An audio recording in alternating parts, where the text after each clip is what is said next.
Evan? Where are you?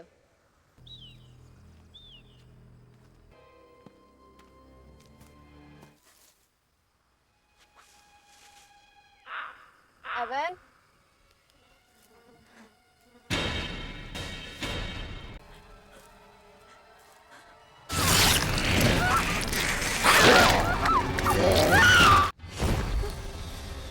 At the very beginning of the movie Wrong Turn, we are shown a dense forest where, near a deserted roadside cliff, a couple is rock climbing. The husband's name is Richie, and the wife's name is Hallie. And as Richie climbs higher and reaches the top, he notices a dirty, swamp-like pond hidden in the middle of the forest. And after reaching up there, Richie tells Hallie to climb up quickly as well, so Hallie starts climbing faster, but during that moment, her foot slips and she ends up hanging from the rope. And even though she somehow manages to steady herself and tries to climb again, she keeps calling out to Richie for help, but Richie is nowhere in front of her, which makes her even more anxious. Suddenly, she feels drops of blood falling onto her face, leaving her completely shocked, and when she looks up, she sees Richie's body being lifted and then thrown down by someone. And at the same time, something starts pulling Hallie upward. But acting fast, she cuts her rope to save herself, manages to survive for a second, yet loses her balance and falls down, where she then notices Richie's dead body lying there, and she breaks down crying in deep grief. But soon after, she hears strange noises coming from the forest, which terrifies her.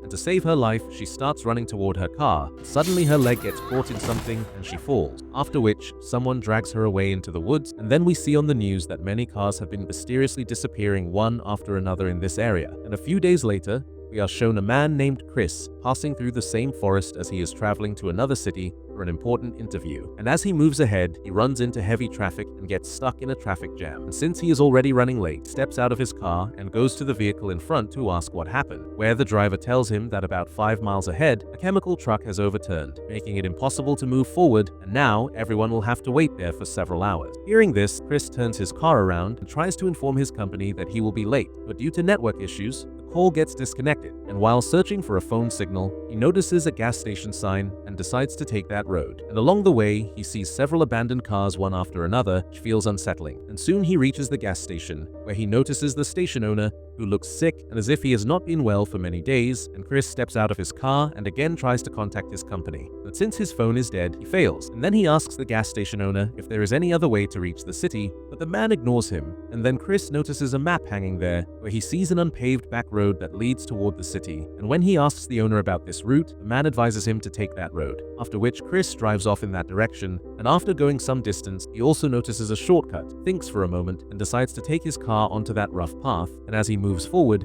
he suddenly sees a dead deer lying on the road, and while focusing on the deer, his car crashes into another vehicle. Despite such a horrific crash, Chris survives the accident, and soon the owner of the other car comes toward him angrily, blaming him for what happened, but Chris keeps himself calm, apologizes sincerely, and agrees to compensate for all the damage caused, and at the same time, he asks why their car was stopped in the middle of the road, to which Francine explains that someone had laid a sharp barbed wire across the road, because of which their car's rear tire got punctured, and then another friend suggests going back to the previous station to make a call. Chris refuses to let them go there, and in the end, everyone decides to split up, while Evan and Francine choose to stay near their damaged car, and as the others move ahead, they come across a dead animal on the road that looks brutally killed, as if someone had savagely attacked it, and after walking a bit further, they notice burned car tires lying around, which makes Chris sense serious danger, so he urges everyone to keep moving. And in the next scene, we see Evan and Francine near the car, where they hear strange movement coming from the bushes, and Evan goes to check it out, but when Francine cannot find him there anymore, she becomes extremely worried and follows him, and as she moves forward, she notices Evan's single shoe lying on the ground, and then she spots his severed ear. Seeing this, she breaks down crying, but suddenly, an unknown figure attacks her from behind and kills her as well. And after that, we see Chris moving forward with the remaining 4 people, and while going ahead, they notice a house and walk toward it, hoping to find help. But seeing many cars parked there makes Chris feel uneasy. Still, he knocks on the door for help, only to realize that no one lives there. And when they all enter the house, see the dining table, which looks extremely dirty, as if no one has cleaned the place or lived there for a long time. And they also find several car keys lying around, and when Chris opens the fridge, he is completely shocked to see human flesh stored inside, and right there, he also notices the same barbed wire that punctured their tire earlier, and after seeing this horrifying sight, they all try to escape immediately, but then Chris notices one of their cars parked outside, and they attempt to flee through the back door, only to find it locked, and at that moment, the unknown man enters the house, throws Francine's dead body onto the floor. Seeing her corpse, Chris and the others start trembling in fear, and then the faces of the attackers are revealed, showing that these cannibals are not one but three, and they lift Francine's body onto the table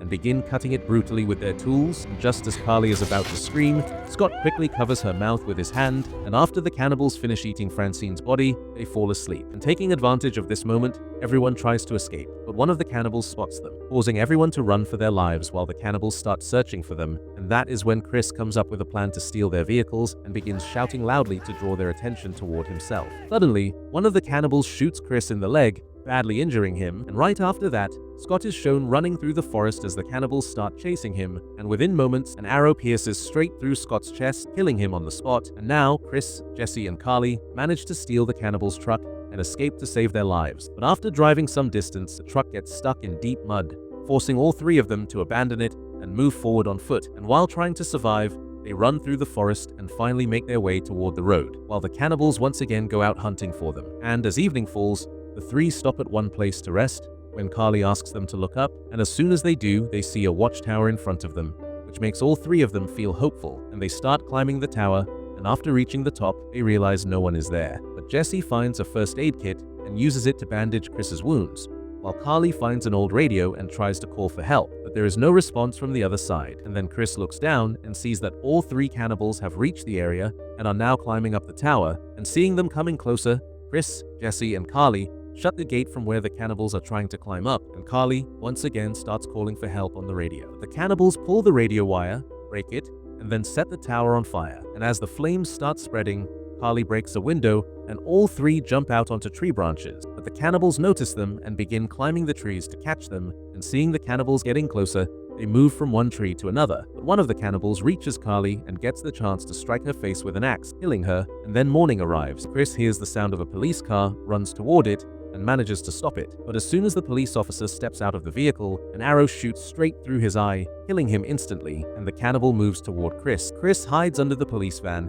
and when the cannibal bends down to look for him, Chris is no longer there. And after some time, the scene shifts back to the same house where Jessie is tied up brutally by the cannibals, and just as one of them is about to kill her, he hears a vehicle approaching, goes out to check, and at that very moment, Chris crashes the vehicle straight into the house, crushing that cannibal to death. And after getting out of the car, Chris attacks the last cannibal with a dagger, badly injuring him. And then Chris tries to save Jesse, but the cannibal attacks Chris again and starts killing him. And seeing Chris about to die, Jesse uses a bow and arrow to kill the cannibal, and now both of them come out of the house, but Chris notices the police car parked nearby with its fuel tank exposed, aims at it, and blows it up, causing a massive explosion that completely destroys the house. And after that, both of them drive away using the same road. But when the gas station owner sees their car approaching, he quickly shuts his door. And finally, Chris steps out, peers down the map hanging at the gas station, and leaves from there, and with this, the movie Wrong Turn comes to an end.